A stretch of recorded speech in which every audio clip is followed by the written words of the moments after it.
जब उनके बारे में अजाब का वादा पूरा होगा तो हम उनके लिए जमीन में से एक जानवर निकालेंगे जो उनसे बातें करेगा। ये हम इसलिए करेंगे कि लोग हमारी आयतों पर ईमान नहीं लाते थे। इस रोज हम हर उम्मत में से एक बड़े गिरोह को जमा करेंगे जो हमारी आयतों की तकजीब करते थे। फिर उनकी जमात बंदी की जाएगी और उनके जुल्म के सबब उनके हक में वादा अजाब पूरा होकर रहेगा तो वो बोल भी न सकेंगे।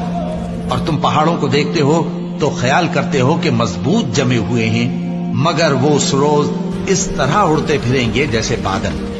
ये अल्लाह की कारीगरी है जिसने हर चीज को मजबूत बनाया। बेशक वो तुम्हारे सब अफआल से बाखबर है।